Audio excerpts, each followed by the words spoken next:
পাথর শ্রমিক আপনারা জানেন সিলেটের পাথর কোয়ারিতে প্রায় 20 লক্ষ পাথর শ্রমিককে বসিয়ে রাখা হয়েছে।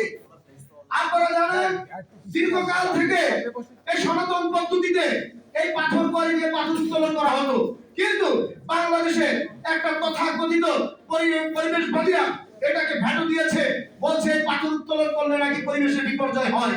অথচ বাংলাদেশের সীমান্ত থেকে মাত্র 300 গজ দূরে ভারত বিভিন্ন ভাবে পাথর উত্তোলন করে সনাতন পদ্ধতিতে না পরিবেশ বিপর্যয় হবে এমন পদ্ধতিতে পাথর উত্তোলন করে বাংলাদেশে তারা রপ্তানি করে।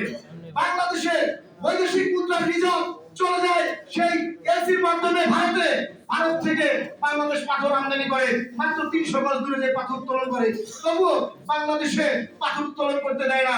বর্তমানে এই পাথর শ্রমিকরা অমানবিক জীবনযাপন করছে। যারা সিলেটে গিয়েছেন, যারা চাকরি গিয়েছেন, যারা কোম্পানিগঞ্জ গিয়েছেন, যারা ভোলাগঞ্জে গিয়েছেন, তারা দেখবেন কি অমানবিক জীবনযাপন তারা করছে। আমরা অনতিবিলম্বে পাথর আমদানি বন্ধ করে বাংলাদেশে পাথর শ্রমিকদের এই পাথর উত্তোলনের অনুমতি দিয়ে